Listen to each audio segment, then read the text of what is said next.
What's happening? Welcome. We're painting this guy, maybe sort of. Maybe we're not painting him actually. We've pretty much finished him. Alexa, airbrush on. Good evening, friends.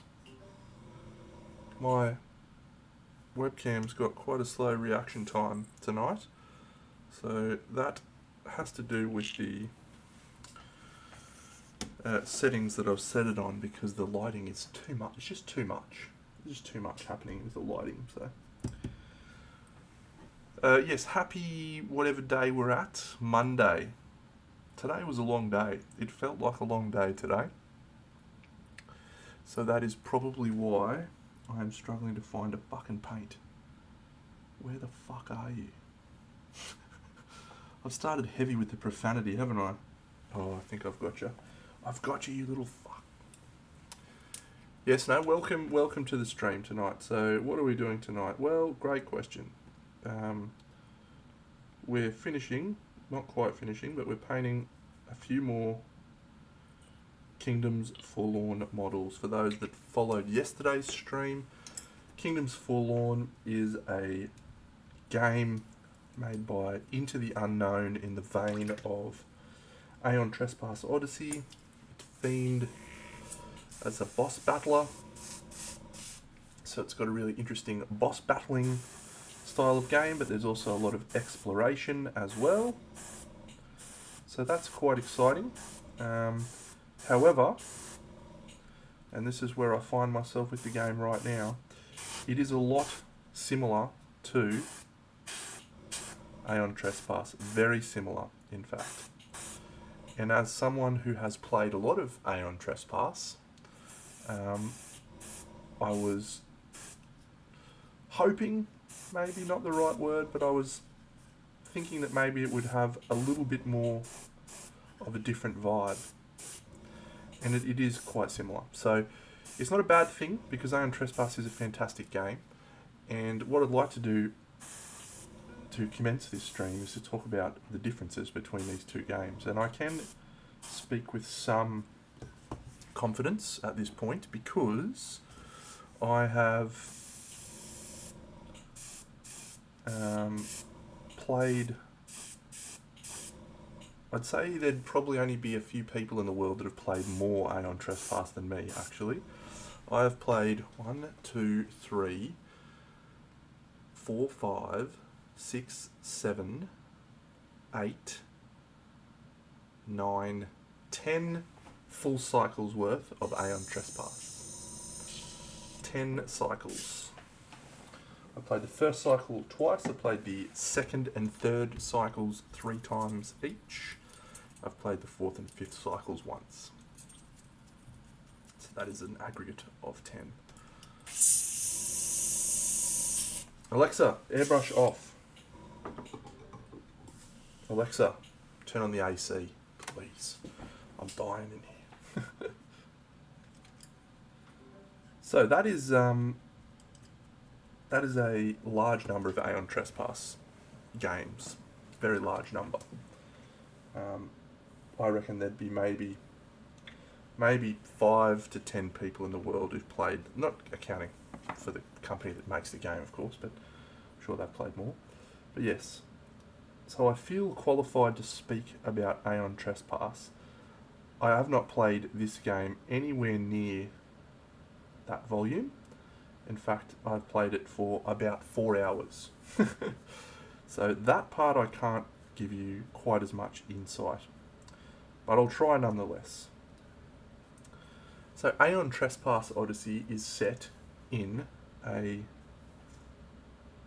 timeline of ancient Greece where a thing happened which is called the eschaton, and the eschaton was kind of like the breaking of the world in Pacific Rim, where all of a sudden a portal appeared and glorious kaiju started pouring through it. Well, in this game they're called primordials, and that's actually literally what happened. The primordials start coming through and attacking. So that's where you start yourself. You are members of a wonderful ship known as the Argo. And if you know anything about ancient Greek mythology, and this is one thing that Aeon Trespass does in a really wonderful and interesting way. It takes ancient Greek mythology and twists it in a very new and interesting way, in a very different way. So you play as Argonauts, and your ship is the Argo. And the Argo is fueled, interestingly, by primordial blood, ambrosia.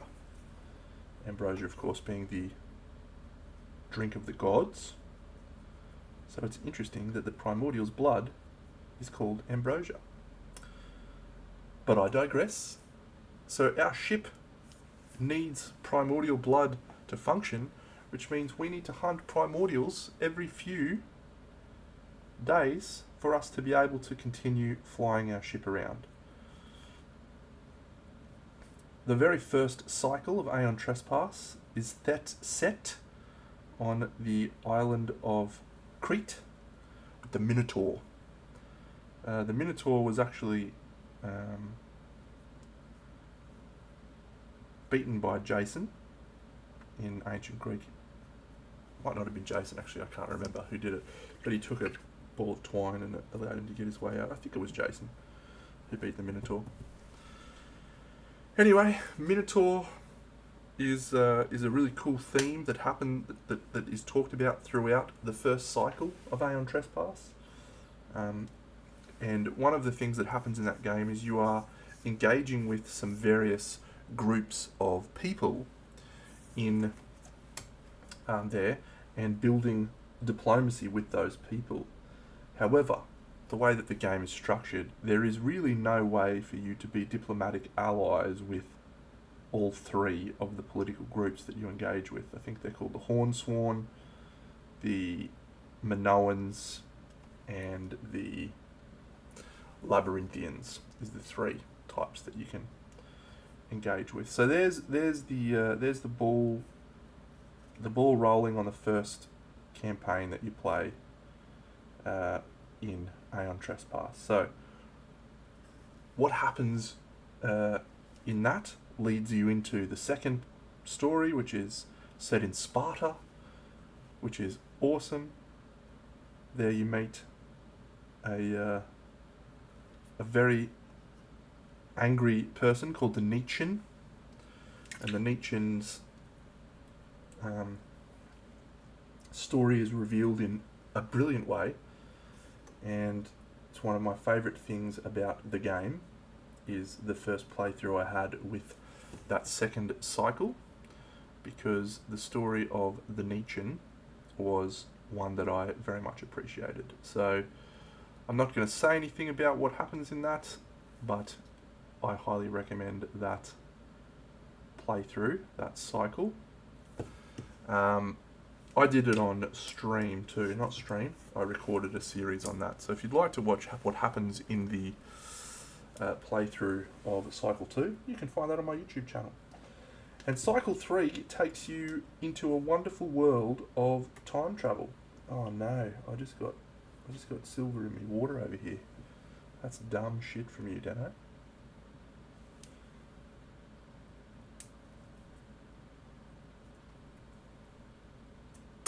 Oh, what have you done? You're a pest. You're an absolute pest today, Dano. So yes, you get to play with time travel, and it requires you to learn how to use these little things called time anchors to allow you to manipulate your location on the board. It's quite clever, the third cycle, however, and I will talk about one of my issues with Aeon Trespass Odyssey in a moment. But the third cycle has some of the most interesting fights. The Icarian Harpy was probably my favourite fight in the whole game. Really dynamic, challenging fight that required a lot of manipulation of a lot of different things. Anyway, so you find yourself at the end of the third cycle after making your way through Delphi,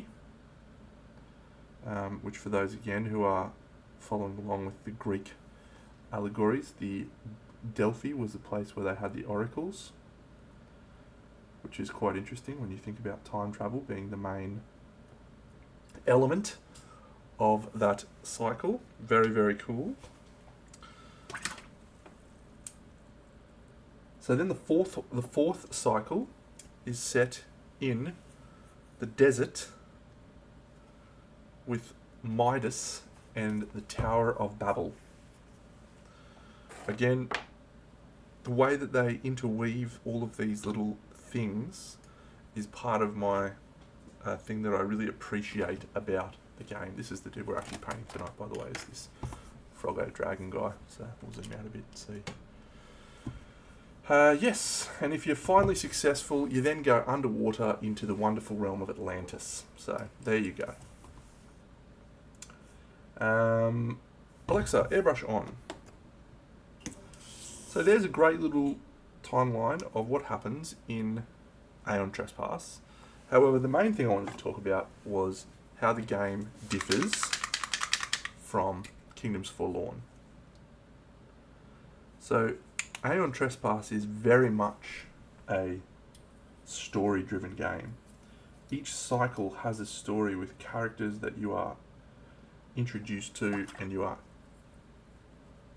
interacting with in a lot of really interesting ways. Like, the game does a lot to get you engaged in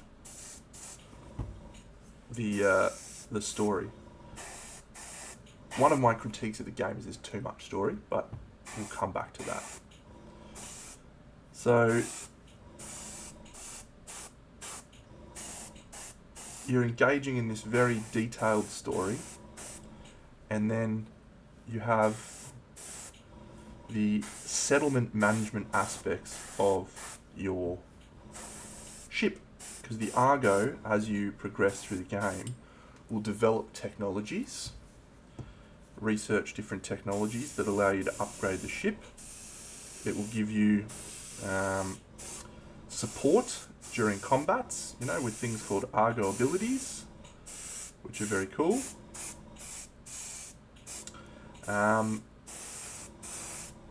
And some of the technologies are actually required to be able to traverse the map and explore the map in an interesting way. So the core gameplay loop, even though it is a boss battler, is about, can you manage your settlement through until the end of the game. And in that sense, it is very much like Kingdom Death, where Kingdom Death, it's not really about individual fights in as much as it is, but it is about the lifeblood of your settlement, and can your settlement survive to get through those fights. And if you understand that as the core mechanic of the game, it makes it significantly easier to maneuver through to the end of the game. And that is one of the issues with the game, because there is a loss condition which is called your hull. So you get through to day 50, right? Day 50 in the campaign. You've spent, probably of those 50 days, you have about 20 fights, I think, in the first 50 days. Right, so 20 fights at 2 hours a pop. You've given up about 40 hours plus all the travelling and so forth that you've done around the map. So you've given up, let's say, 50 hours of your life. You flip a card, it says your hull gets damaged. Your hull was at 1, your hull's now 0. You've just lost the game. That mechanic is a absolute tragedy.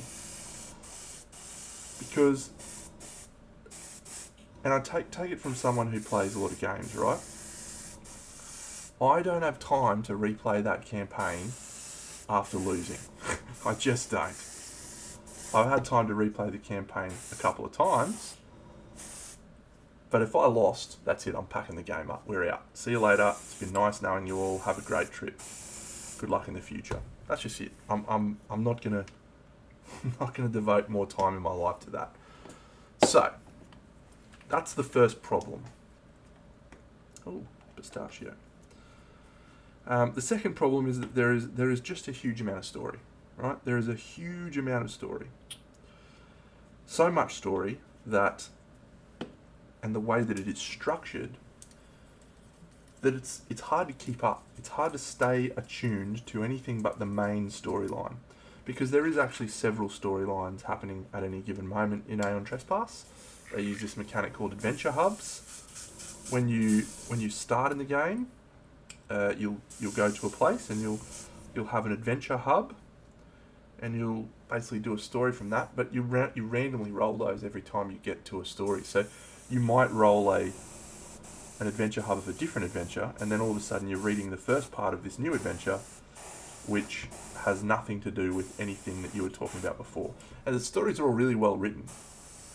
Let me stress that. The stories are brilliant. It's some of the best writing I've ever seen in a board game. And I've seen some absolute Barry Crockers in board games. So you've got this incredible narrative that just feels very disjointed. And you've got this loss mechanic that feels really bad. So you combine these two things, and you have what is really quite a magnificently brilliant game that is just a little bit flawed. Oh no, Deno, what have you done there? You've had a shocker tonight, mate, so far. An absolute shocker.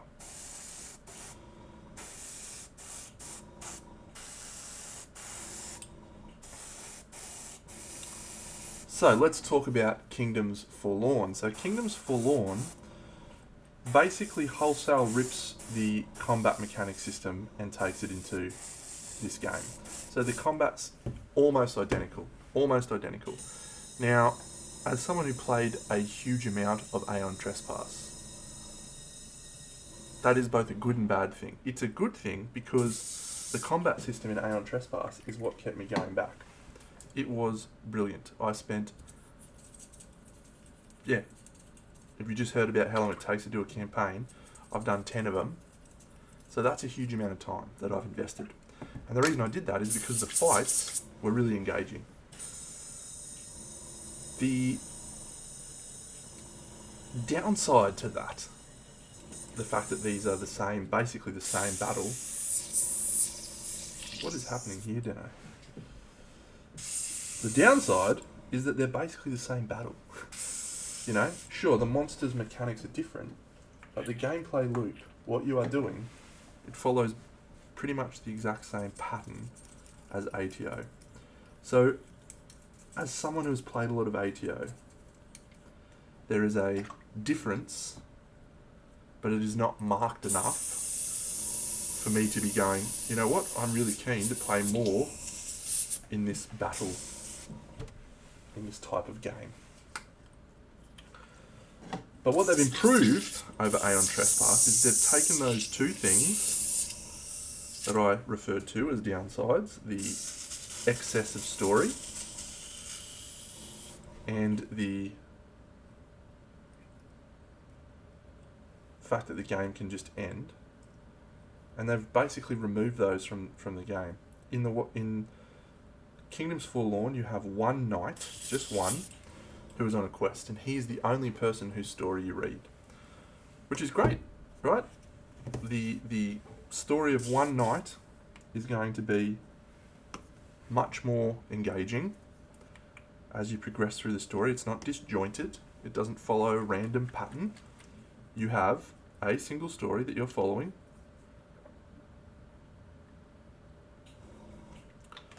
and you go up through to conclusion. It's created its own problems. Its own problems being you've only got one person whose story you're working on, and if you're playing with more than one person, you know, that one person's getting all the limelight, and everyone else has a thing that they're doing, but that other thing is a bit of a non-event in the context of the game. They're doing what's called an investigation, and all they're doing is trying to collect clues, and those clues are just a literal coloured token, and they have no other impact on the game. So we have a plus, which comes out of the improvements over Aeon Trespass, which is that the story has been improved, but it's come at the cost of the potential for more than one player to enjoy the experience. Some people would say that is a positive, some people would say that is a negative. As a predominantly solo player, it's by the by for me. I don't really mind. The second thing they do is they remove the full loss condition. Every mission, I assume, outside of the last one, has a fail forward mechanic. So decisions that you make will impact the future, things that happen will impact the future, but you can't just basically lose on day 50 because your hull gets down to 0 on a random event. Which is a plus, right? It's a plus that that's the case.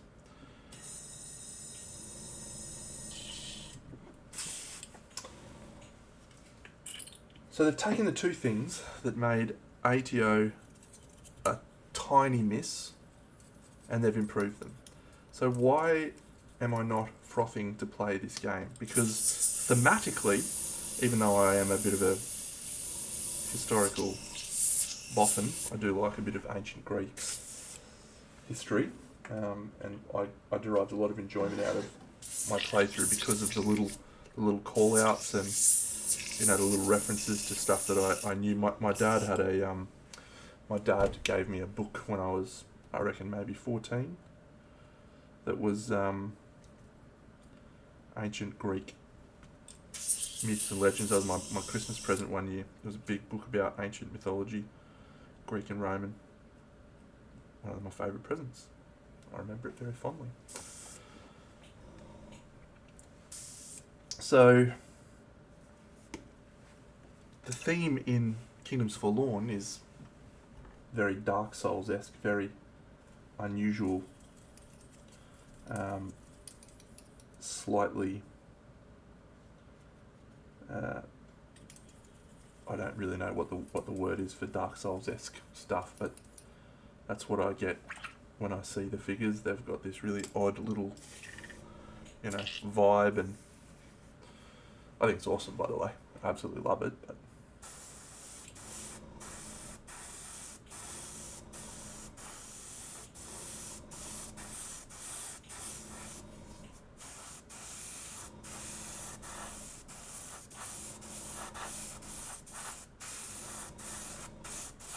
so why hasn't this game blown my socks off?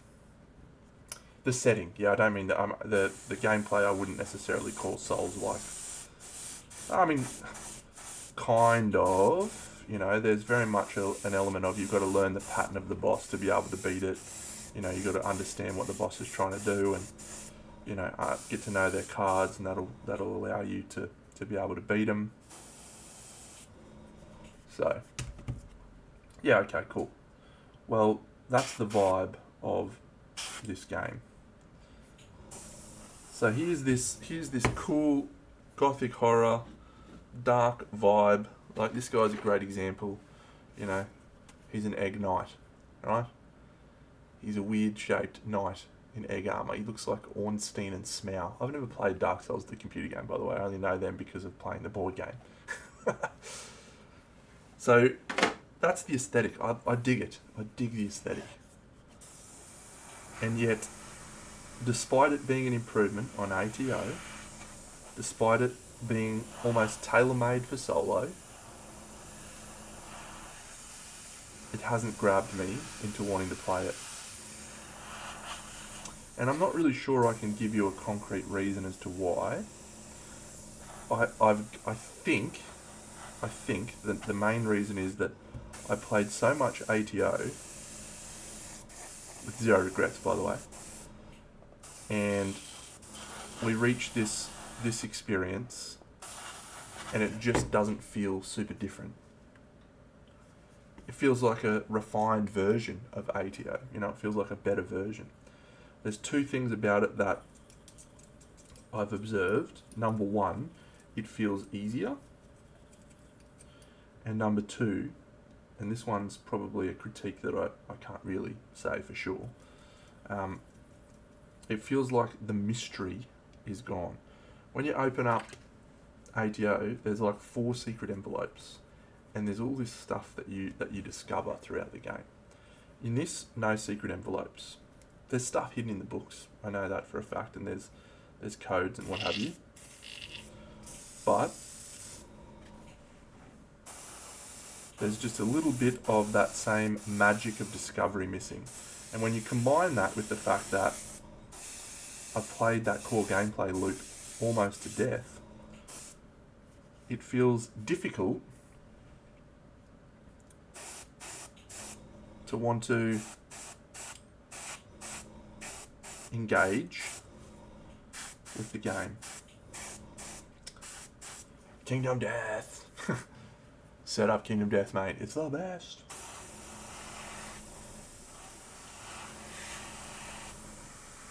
Yeah, and so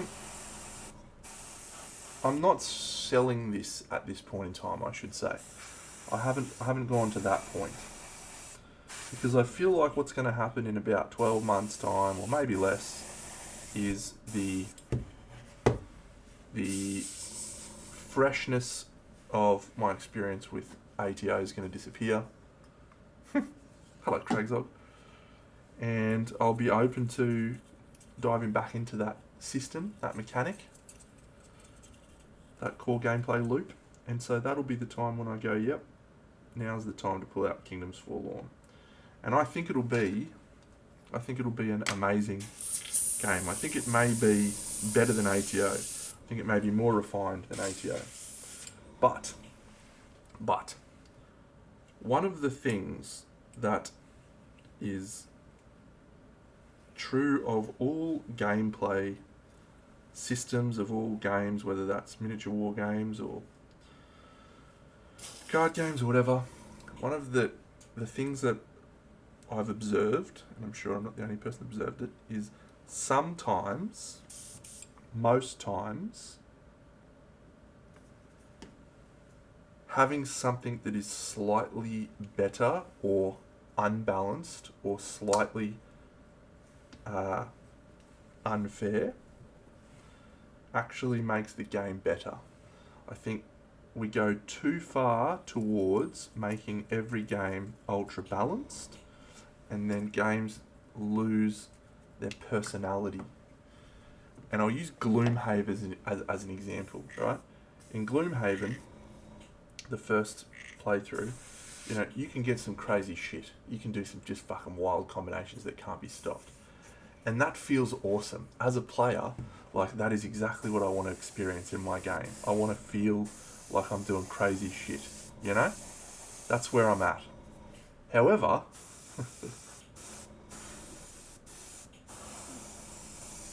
that's not the optimal mathematics-driven type game that the guy who created the game wanted. And so he errated stuff, and then he also took all of the stuff that he did in Gloomhaven and said, yep, alright, I'm not going to do that in Frosthaven. There's going to be no busted stuff.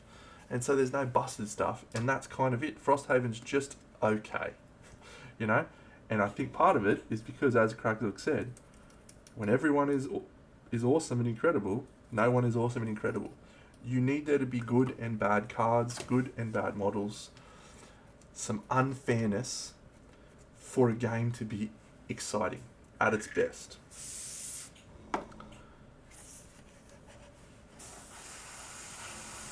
So my fear, and the reason I went on that little tangent, is that if they've made this too balanced, too nice, maybe we just miss a little bit of what made ATO so good in the first place, which was that level of stuff that wasn't quite right. You know what I'm saying? Anyway, there you go. Little story time about this game and why I still have it in my collection. Maybe in a few months' time I might go, you know what? It's just never going to grab me. I'm out. That'd be okay if that was the case.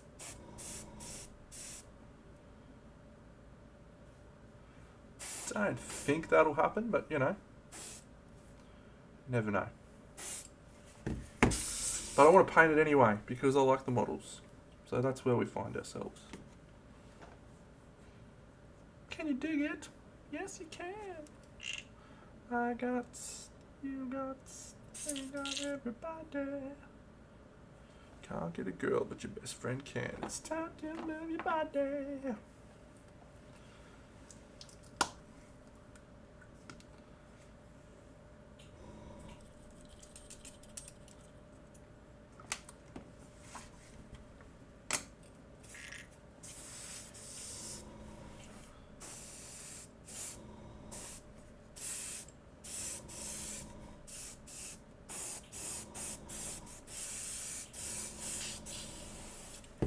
All right.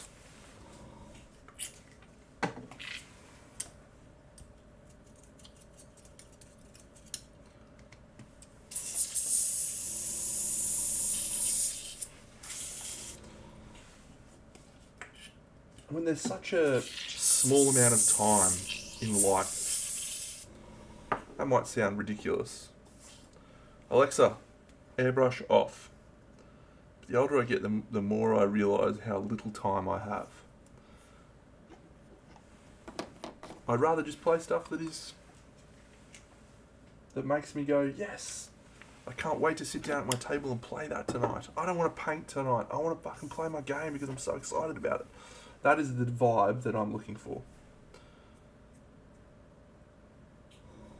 Alexa, airbrush off.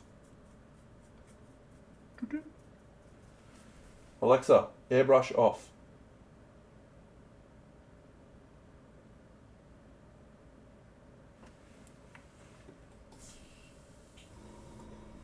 It is. Hey Alexa. Alexa, airbrush off.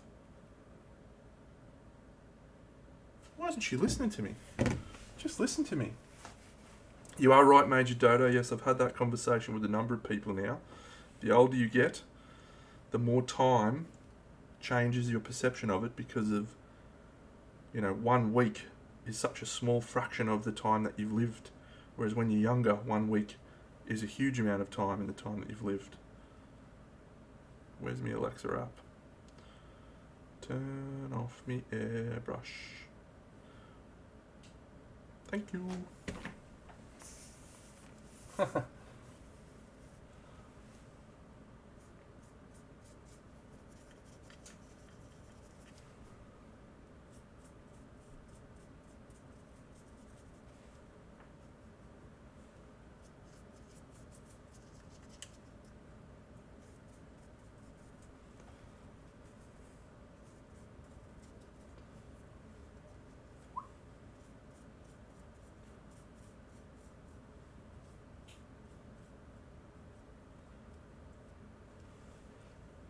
Cragzog, did you see the Scrubs reboot started filming? Get amongst it.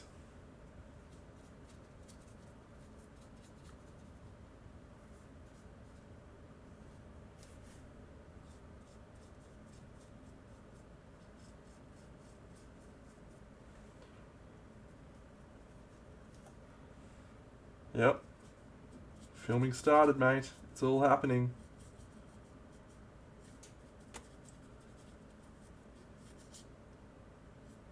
I'm gonna steak night. I'm gonna eat it right. Steak is such a treat. It is the world's best meat. Scrubs. New season. Coming soon.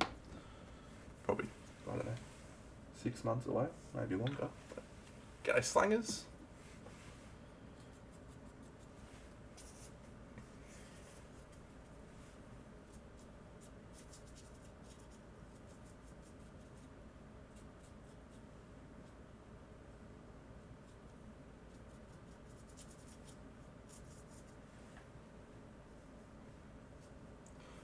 The only movie that I'm waiting for news on is the Community film, which I don't know. I keep hearing is still going ahead, but then nothing ever happens. 6 seasons in a movie!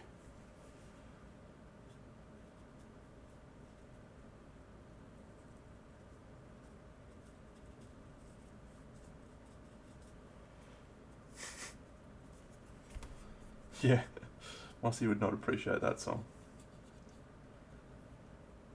Steak is such a treat. It is the world's best meat. She wouldn't agree with that statement anyway. She thinks I've got the world's best meat.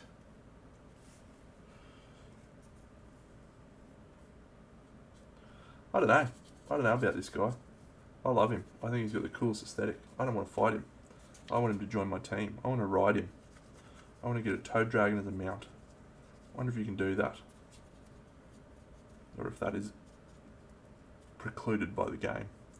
That is a downside with board games versus role-playing games and such.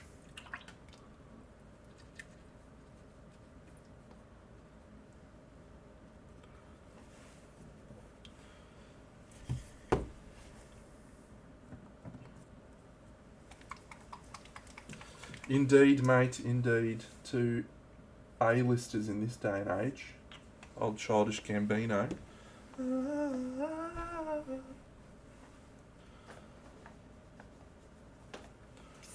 This is America. Don't catch you sleeping now.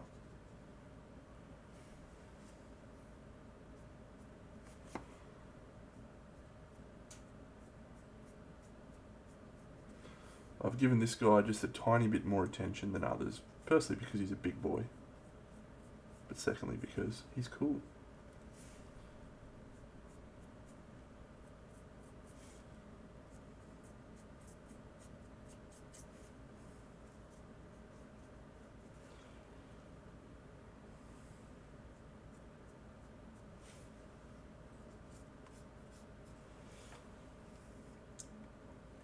I'm glad you feel that way.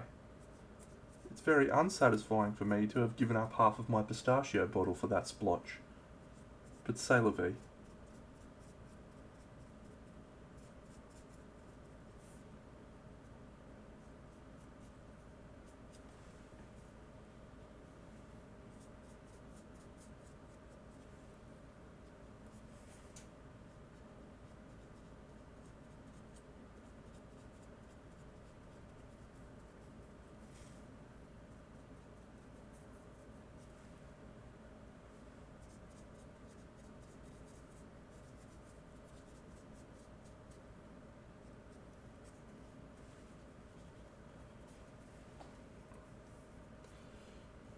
I will admit to have never heard of it, so feel free to spruik it if you'd like. I've unfortunately got a list of about 30 things I've got to watch at the moment, so I keep a list.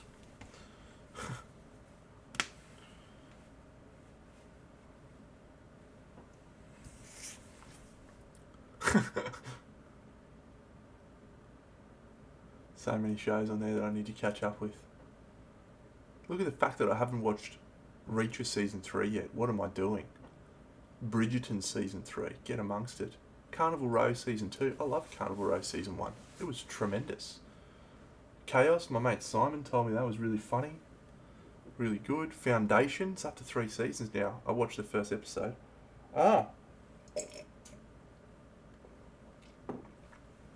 Magicians. Yep.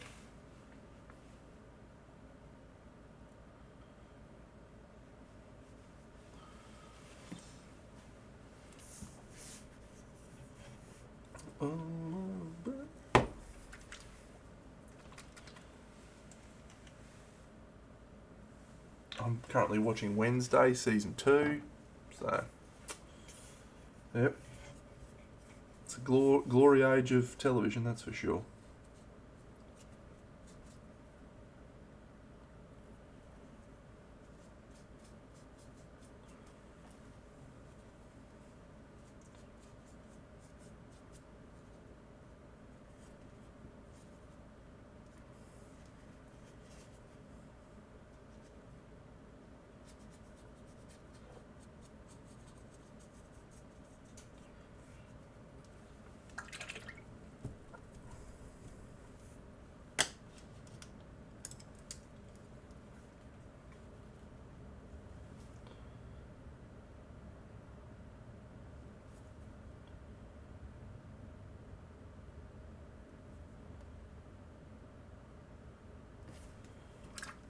Hey, Plank.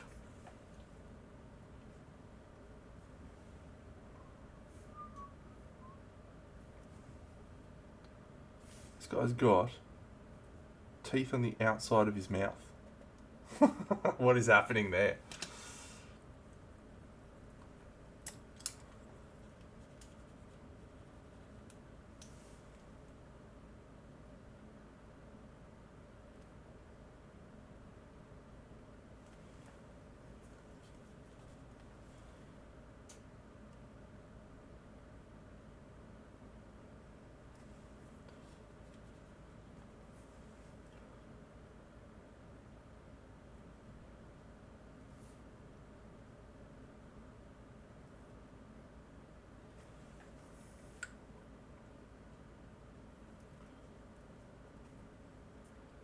Oh, I love Reacher.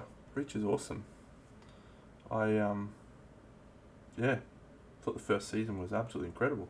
Second season was pretty good, but the first season of Reacher is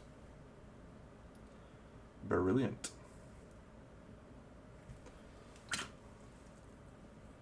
To Be Hero X. Never heard of it, Craggers. I believe you that you think it's good.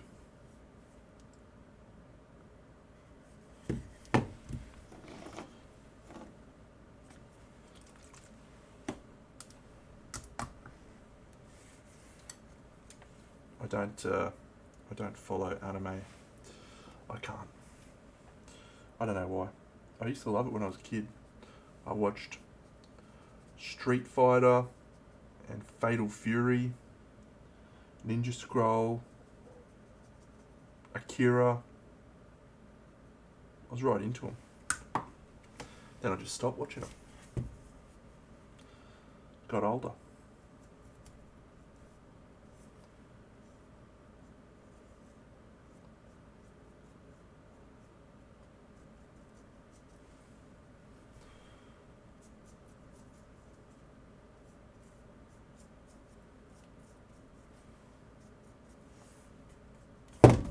Whee!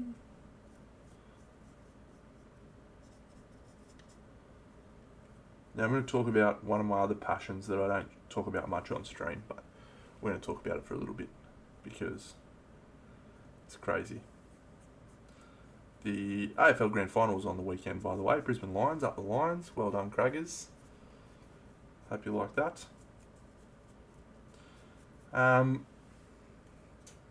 Yeah, so the NRL Grand Final is this weekend. It's rugby league. For people that are following from another country, there's basically two major sports in Australia, which is AFL and NRL.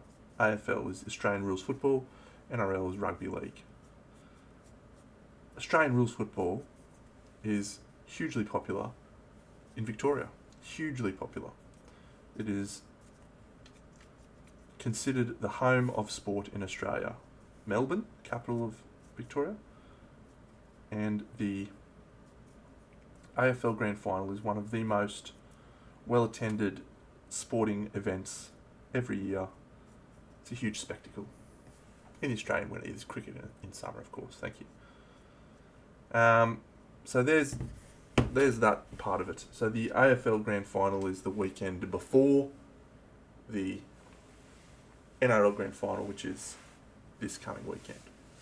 So I've grown up playing, watching, loving NRL, but I appreciate AFL. I enjoy AFL, and particularly there was a period in time there where the Brisbane AFL team, and I was at a peak sports ball viewing period in my life, was very successful. That period being 2000 to 2004, when the Brisbane Lions won 3 premierships in a row, making 4 grand finals in a row, but losing in the 4th year to the Port Adelaide Power. So, the Brisbane Lions won 2 in a row, which is incredible. Very happy for them. Very well deserved. They won last year, which was a huge result. They had to have one of the craziest comebacks. Like their whole final series last year was just one of the most incredible runs. So for them to get through to the final and win last year was a massive achievement. So this year they made it through to the finals, and yeah, they didn't have quite as rough a time, but they looked very confident in the grand final and they won. They were not the favourites, but they were feeling confident. Anyway, I want to talk about NRL. So I'm going to take you back to 2015. The NRL Grand Final 2015 is held between my team, the team I support, which is the North Queensland Cowboys, and the team that I also support, the team of the town that I live in, the Brisbane Broncos. So, despite living in Brisbane, when the Cowboys entered the competition in 1995, I just decided that I would support them. And I used the excuse because I was born in North Queensland. I wasn't born in North Queensland. Technically, I was born in North Brisbane. It's not actually a suburb of Brisbane, it's Moreton Bay. So you could make an argument that I wasn't born in Brisbane, because I wasn't, technically. So you could technically make the argument that I was born in North Queensland. I was not. But that's what I tell people. I was born in North Queensland. I was born in Redcliffe. Anyway, there's now a team called the Redcliffe Dolphins, so by that argument I should start supporting them. But anyway, in Australia, in Queensland, you generally support Queensland and then any Queensland teams, because the NRL has long been monopolised by New South Wales teams. The New South Wales teams have all the money, and they've had all the stuff, all the infrastructure, and the Queensland teams have always got the raw end of the stick, which is why when the Brisbane Broncos in the 90s into early 2000s were the most dominant team, it really set the cat amongst the pigeons. In addition to that, when Queensland won like 8 State of Origins in a row, it really upset them as well. Anyway, I'm digressing. Let's go back to 2015. The grand final is between the Brisbane Broncos and the North Queensland Cowboys. My team being the Cowboys. These two teams have been the best two teams all year. They play in the first week of the final series. The Broncos win 14-6. Sorry, 16-12. The Broncos win, I should say. 16-12. It is a comfortable win to the Broncos, who progressed through to the preliminary final, which is one game away from the grand final. The Cowboys have to go the hard way through the finals, which they are successful in doing so. They make it through to the grand final for a showdown against the Broncos. Incredible, right? So, this game, 2015, is widely considered the greatest grand final ever played in 120 plus years of rugby league. There are some great grand finals, there are some blowouts, but this one is considered the best grand final ever. The Broncos lead early on from a very, very, very comfortable position. It gets down to about 10 minutes to go, and the Cowboys are behind by 4 points. And the Cowboys are peppering the Broncos line, and the Broncos repel everything. Set after set, the Cowboys cannot find a way to break through. But the Broncos are too gassed to mount any counterattack. And so, in the last minutes of the game, the Broncos make a mistake, and the Cowboys have one final set to attack the Broncos line. In that moment, the siren goes, and on the very last play, Jonathan Thurston finds Michael Morgan, who makes a scything run down the side, fakes a pass, pulls the winger in, and finds an unmarked Kyle Felt to touch down and score after the siren, taking the score to 16-all, with Jonathan Thurston having a kick from the sideline to win what would be the Cowboys' first ever premiership. The Cowboys entered the comp in 1995. 20 years later, they still haven't won a premiership. They made the grand final in 2005 and got beaten by the Tigers, by the way. That game was tough to watch. So, Jonathan Thurston lines up for this kick, and he misses it. He misses the kick by hitting the upright and it bouncing away. It is one of the most emotional experiences I have ever had in my life, and it's captured on film. I'd have to try and find it, but yeah, it's on film, me just losing the plot at what's happening in this game. Okay, so in a tied game of rugby league, we go to a thing that is called Golden Point. So in Golden Point, the first team to score a point wins. Full stop. That's it. And so what tends to happen in Golden Point is, rather than teams going for tries, they start going into this penalty shootout type game where people are taking field goal pot shots from any opportunity. So the team who receives the ball first off the kickoff in extra time is considered to have a slight advantage, because if they have a good set, then they can potentially position themselves for a field goal. But if they don't, they'll have field position going to the next one. The Cowboys kick off, and it lands on a player. It lands in a player's arms by the name of Ben Hunt. So Ben Hunt, this is a great story, by the way. This is one of the best stories ever. Ben Hunt was a Broncos junior. He made his way up through the ranks at the Broncos, and for a long time he was touted the next big thing. He played a few seasons and he didn't really set it alight.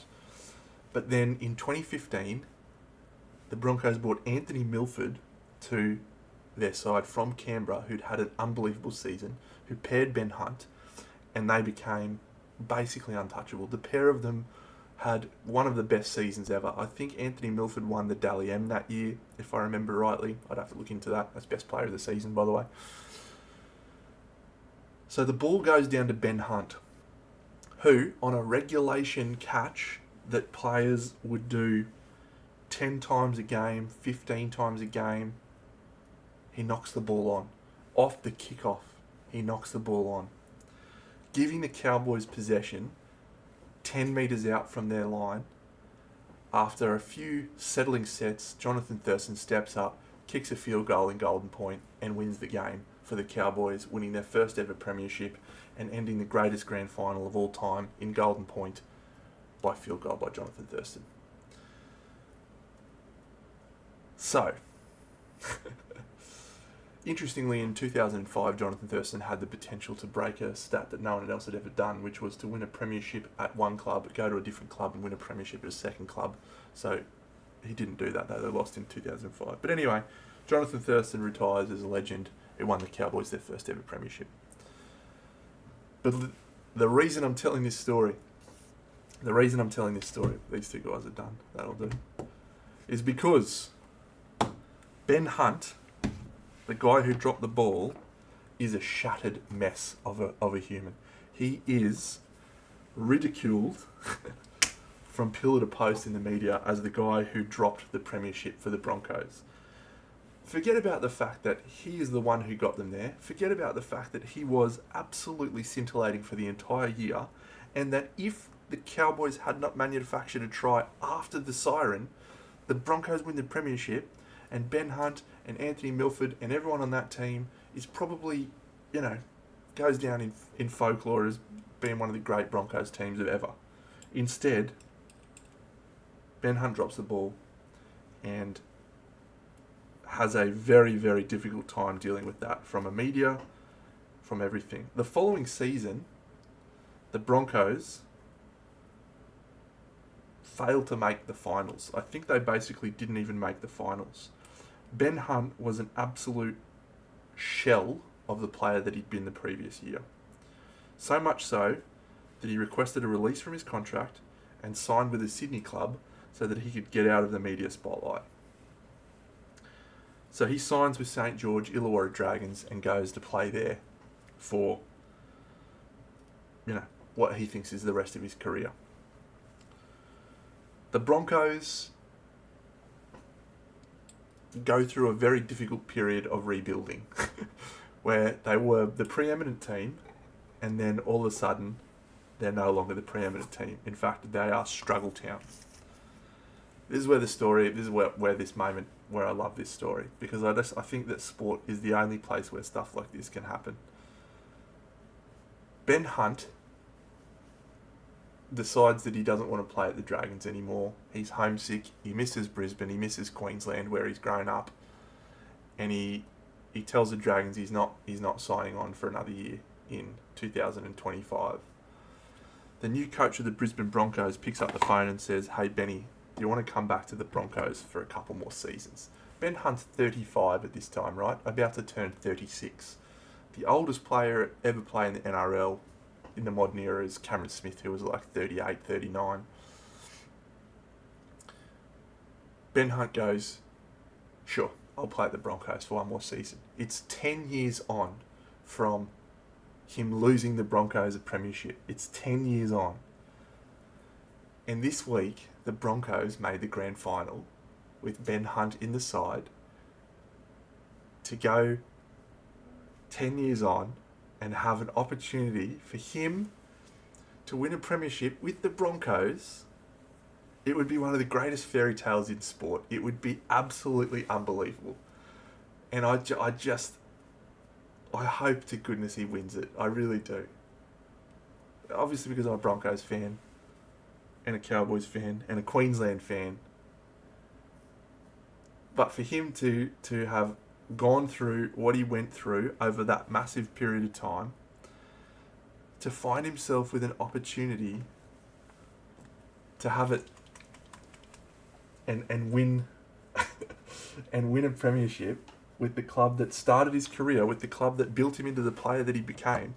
And I should point out that he talked very openly over the next 10 years or so about the mental health struggles that he had over that period of time. You know, he was seeing a therapist regularly to talk about his mental health because of how much pressure he was under from the media, from himself as well. And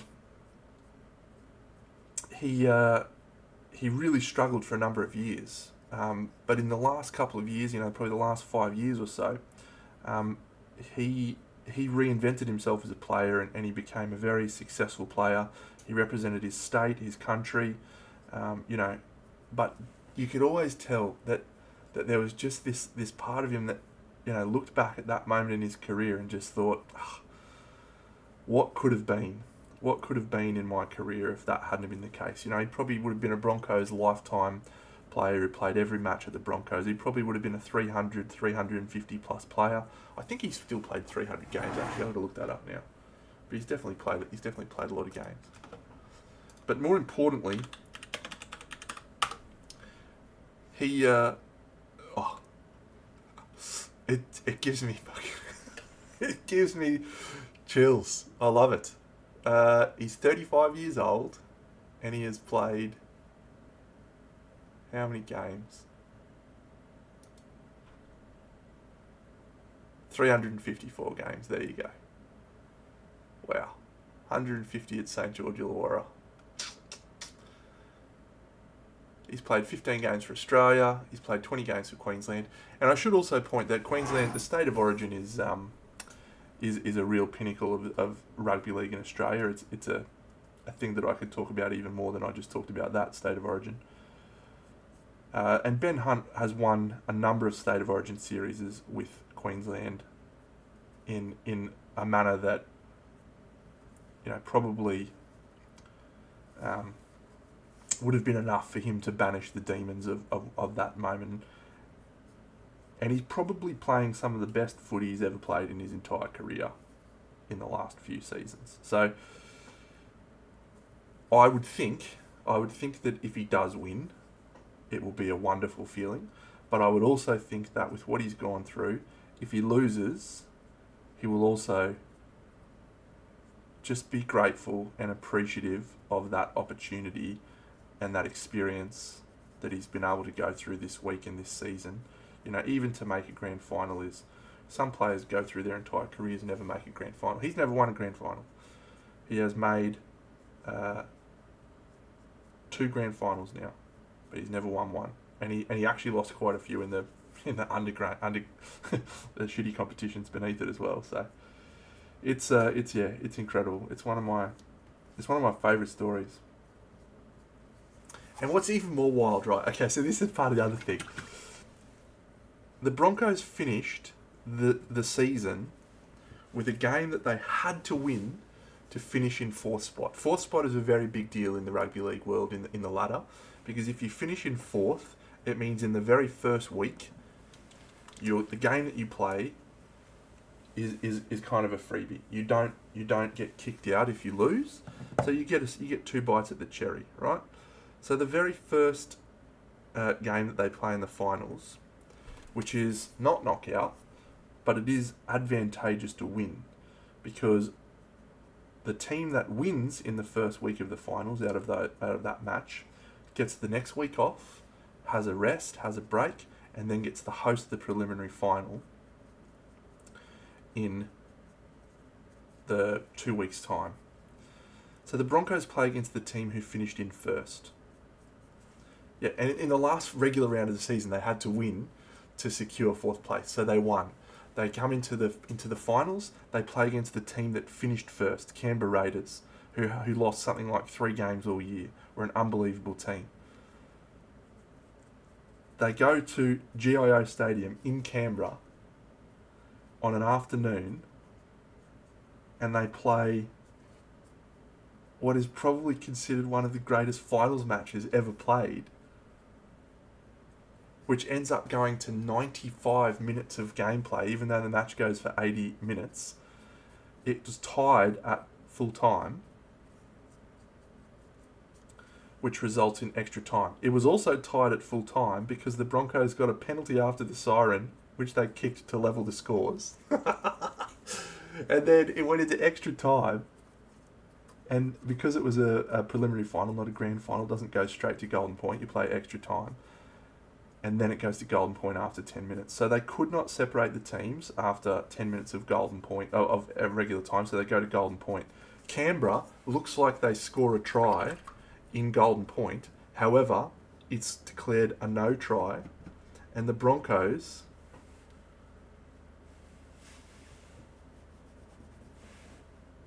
end up winning the game in the 95th minute with a field goal by Ben Hunt. You can't read it. You can't write this shit. It's so good. Ben Hunt kicks a field goal in the 95th minute to put them through the preliminary final.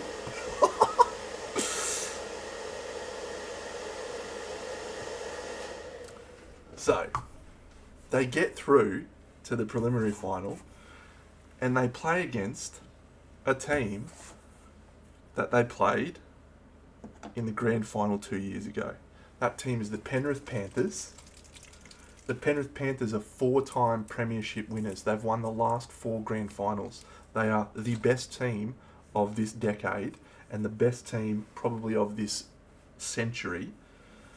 They have beaten the Broncos in I don't know how many attempts, but the Broncos had a grand final against them in 2023, which, by the way, the Broncos also lost in heartbreaking circumstances. They had a 16-point lead that they lost.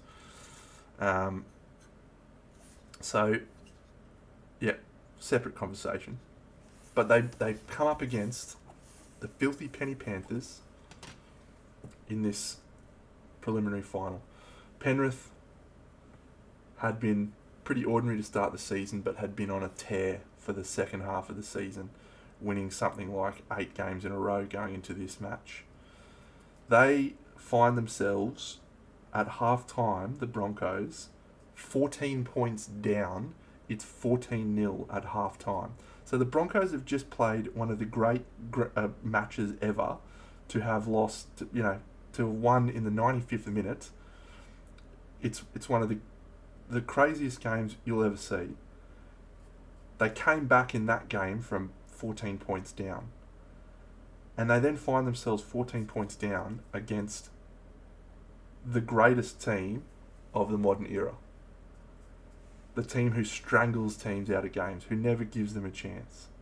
As soon as they get in front, Penrith, I think their stats on losing games from in front is ridiculous. Right? So this is where they find themselves at half-time, 14-0 down against this team. The Broncos score 14 points in the second half and give a kick from the sideline to lead with 2 minutes to go. And Adam Reynolds, who's another story that I could talk about for a while, Adam Reynolds steps up and kicks the goal, putting them into a grand final. Even if you don't watch rugby league, even if you don't like sport, I'm going to link you the highlights of the Raiders game, the Raiders-Broncos game, because it was unbelievable. It was absolutely one of the craziest things I've ever seen. Canberra. One.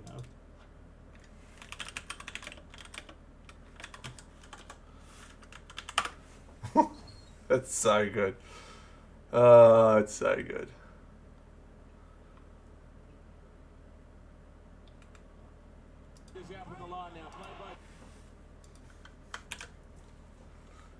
Ugh. So there you go. Watch it if you want. I don't really care if you don't. You don't have to like rugby league as much as I do, but I do.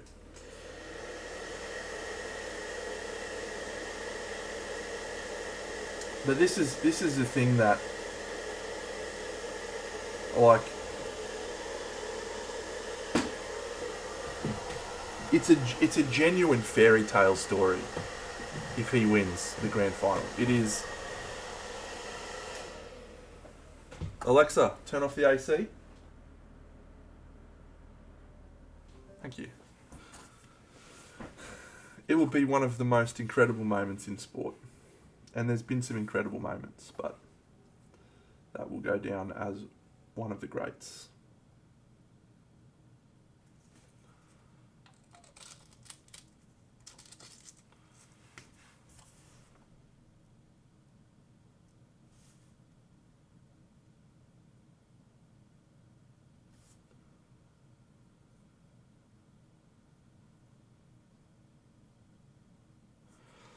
So I could, I could talk about NRL rugby league for a long time. It's one of my autistic special interests. My girlfriend thinks. She thinks I could talk about it for hours on end, and I could.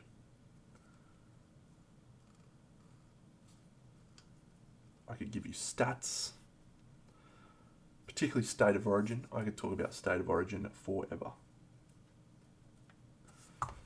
Absolutely love it.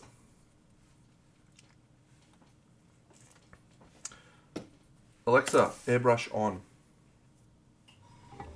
You're listening now, Alexa. Thank you. Where's me red? Rock brown? No, I want hull red. Where are you? You are rust. I do not want you. I want hull red. Find it. There it is.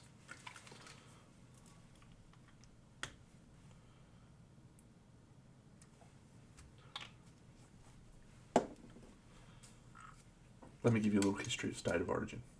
Just a little bit. Because I love state of origin as well.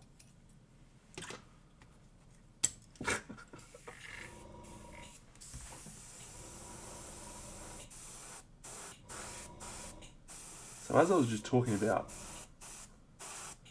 rugby league in Australia for a very long time has been dominated by Sydney. Sydney is where the game was played for many, many years. And the game's been around for 100 years, so a long period of time. And in that time,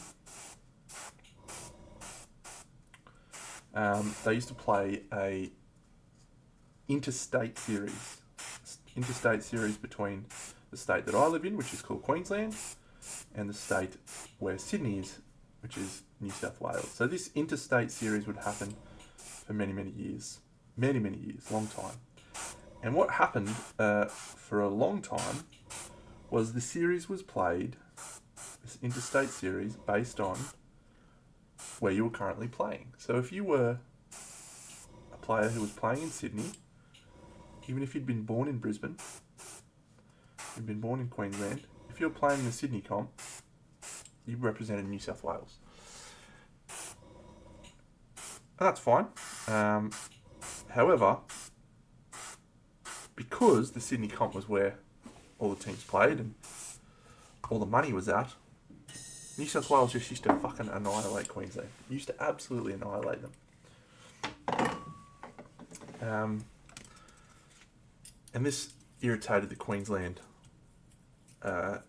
rugby league power brokers, and they basically came up with a plan or a concept which they went to the New South Wales Rugby League and said, we've got this idea. Why don't we host the interstate series, but instead of where players are currently playing, they represent their state of origin, where they were born. And the New South Wales power brokers said that concept will never work.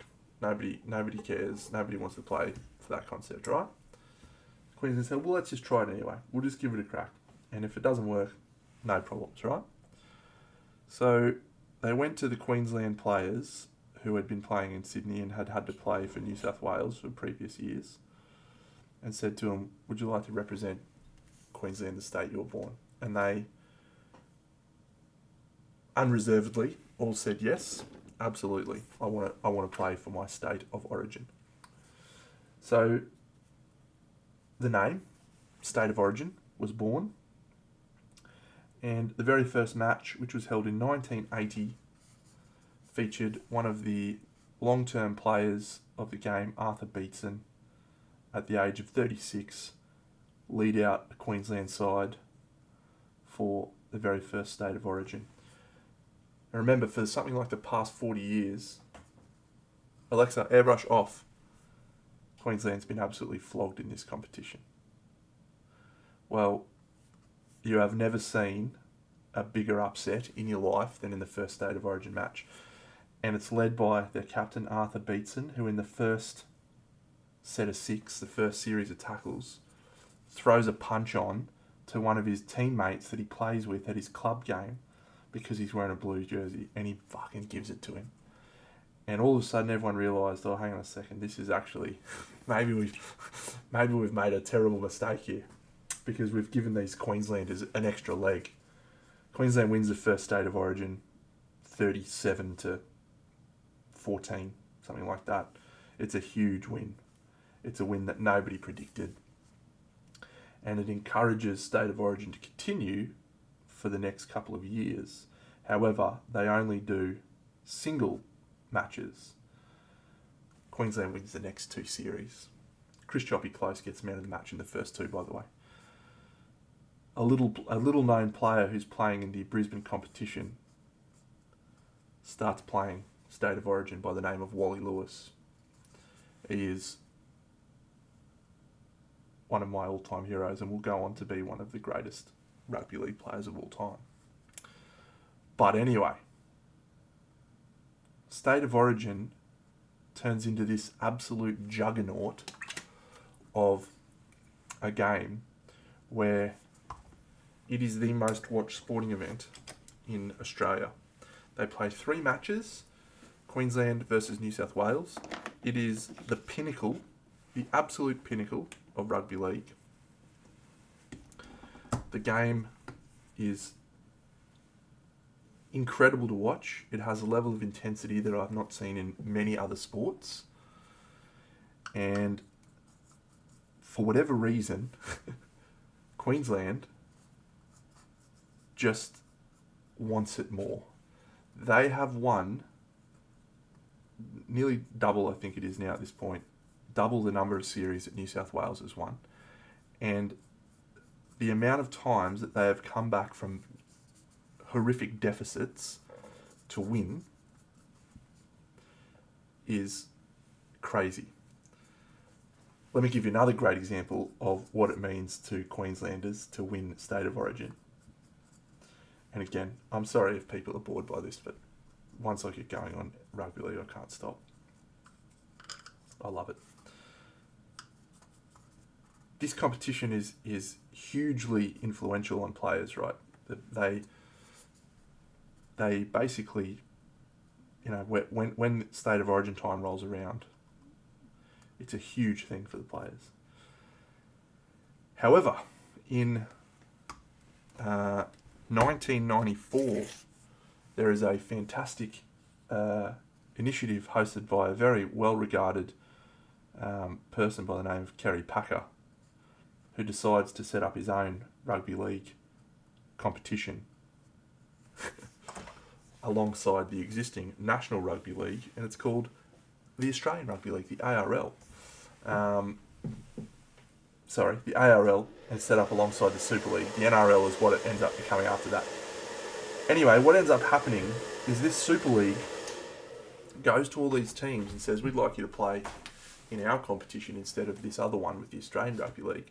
and we'll pay a lot more money because we've got more money than those guys. And so half the players in the rugby league world were like, I'll take more money, why not? And so the game gets split in half. However, State of Origin is owned by the Australian Rugby League. And so they say any player who signs for the Super League is not eligible to play in the State of Origin. This heavily impacts Queensland because all of the Queensland players mostly came out of the Brisbane Broncos, entered the comp in 1988. And the Brisbane Broncos signed with the Super League. So every single player that had been a member of the 1994 State of Origin match that had played was unavailable. So Queensland doesn't have a coach, by the way, because the coach from 1994 is also signed with Super League. They get a coach by the name of Paul Fatty Vaughton, who was a sports personality, a journalist, a broadcaster, and a very, very good player as well for Queensland. He was a wonderful player for Queensland. But no one has ever considered him a coach. And he picks a team, along with the selectors, of players that are called what will go on to be called Fatty's Nobodies. Fatty's Nevilles. They're a team of people who have never played representative football, led by one or two players that were playing in teams that were still able to play. So the captain of the side was Trevor Gilmeister. He played a number of games for Queensland. Their halfback was a Papua New Guinean descent player by the name of Adrian Lamb. One of their wingers, his name was Matt Singh. He had not played first grade rugby league at the time. He was playing in the second division of rugby league in New South Wales for the Sydney Roosters. He made the wing. And a player who was 17 years old, his name's Ben Eichen, rocked up as a centre and an interchange player. And there's a great story told by Fatty about the first day in camp when Fatty's at the hotel and this kid comes up to him in board shorts and says, "Oh, g'day, Fatty." And Fatty goes, "Oh, mate, yeah, if you want autographs, you have to head over there." And he's like, "No, Fatty, I'm Ben Eichen, I'm your centre." And Fatty's like, "Oh, g'day, mate," because he has no idea who he is. So this is, again, just like folklore at this point. But Queensland believes in State of Origin. They believe in it more than New South Wales. And they get to this game, the first game, with this team that's been absolutely hammered in the press about being the worst team that Queensland's ever fielded. They go to a neutral venue and they play one of the most boring games of rugby league you've ever watched because there was not a single try scored. The final score in the first match of the State of Origin series was 2-0 to Queensland, who scored a penalty goal, which was the only point of the game, the penalty goal kicked by Wayne Bartram, a hooker who had never played State of Origin, who had never represented his country or his state. Fatty's Nevilles won the first game. Everyone in the press, this is a fucking fluke, no one's ever going to, it doesn't matter. New South Wales side's much better. Queensland goes into game 2, again, wild rank outsiders. And the scores are the scores are 14-12 to Queensland with a minute to go. And it looks like New South Wales scores a try, but the referee calls a forward pass, correctly calls a forward pass. And it looks like Queensland have won. And then a beautiful red-headed man by the name of Brett Dallas picks it up on basically Queensland's try line, breaks the line and runs 90 metres to score to win game 2, end the series 20-12. Brett Dallas, he's greased lightning. They won't catch him. That's the commentary. And then, to rub salt into the wounds, Fatty's Nevilles wins the third game, has a 3-0 whitewash of New South Wales to win the State of Origin in 1995 in what is considered the biggest upset in State of Origin history. And that is what I love about State of Origin. That is what I love about Queensland. We absolutely froth it. So I got onto this because I was talking about Ben Hunt. Well, Ben Hunt's played in a number of Queensland series over the last few years, and in fact was instrumental in winning us a game a few years ago. So he's well and truly exercised his demons from that bad grand final memory. But yeah, I hope he wins this weekend. I genuinely hope he wins. I think it'd be one of the great sporting stories. I really do. All right, I've absolutely powered through like 4 models tonight, by the way.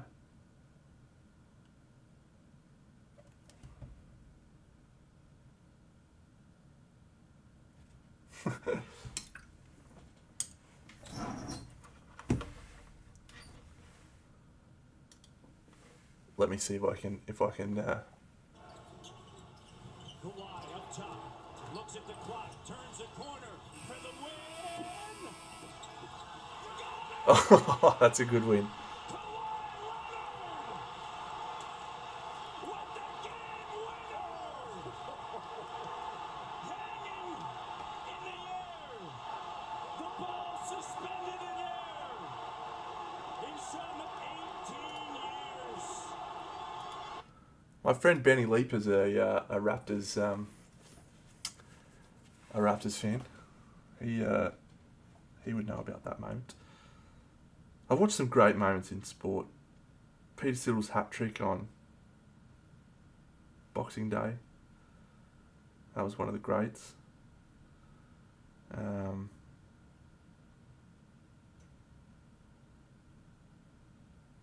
Yeah, there's just been some incredible sporting moments. I love sport. Scotty Boland, yeah. Incredible. Adam Gilchrist whacking 100 at the Wacker in the Ashes. Incredible. 52 balls, I think it was. 56 balls, maybe. Second fastest century in Test cricket at the time. Even Australia losing that match to South Africa, the one-dayer, where they scored 430. And South Africa ran it down. That was crazy. Yeah, I just love sport. I think sport just brings out moments that it's really hard to capture in, you know what I'm saying. That was a crazy game. Do you remember that? Fuck, they had a good team. Jacques Cullis, one of my favourite players of all time. Love Jacques Cullis. Why did my phone just buzz? Did I just make something buzz in my phone then?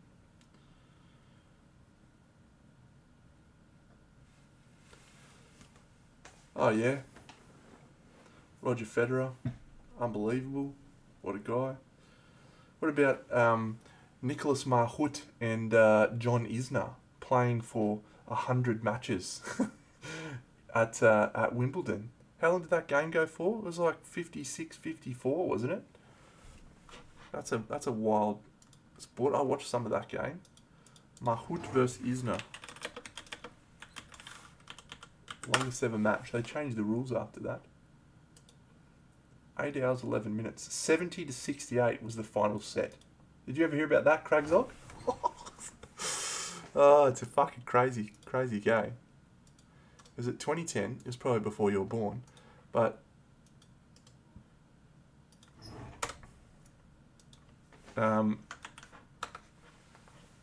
basically, in the 5th set, they keep playing until they don't stop until someone's got a 2-game lead. And they just couldn't separate them. They played like a normal tennis set goes for 7-6 games. This one went for 70-68. It was just like nothing that had ever happened in tennis ever before, and will never happen again because they changed the rules since. I love it. I love sport. I love it. Yeah, so we painted like 4 models tonight. How good is that? We painted that demon guy, we painted that frog guy, we painted the dude on the throne, we painted a couple of little chicks. Great stuff. I think that means I've got 2 models to go now, which is the Panzer Dragon and this chick. I don't even know what this chick is. She's some princess, but she doesn't excite me. She doesn't spark joy. Alright, that's it. I am heading off. I will catch you all again on Sunday morning. And we will be cracking into a display project. Yes, believe it or not, we'll be painting something.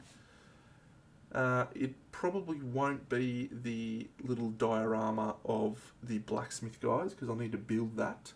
So we may go for the 7 dwarves from Spira. We might start painting ourselves some 7 dwarves. That could be fun. I might try a white undercoat. Might do a white undercoat and see how I feel about that. Maybe I won't. Yes, 7 Dwarves Spira. Could be fun. I think that's the last Spira I've got in my collection, actually. I've done all the other Spiras that I've got. I didn't get the latest one. That could be my last Spira. That's a sad thing. I need to buy some more. I will catch you all again on Sunday. I hope you all have a wonderful week. That's it. Big tower.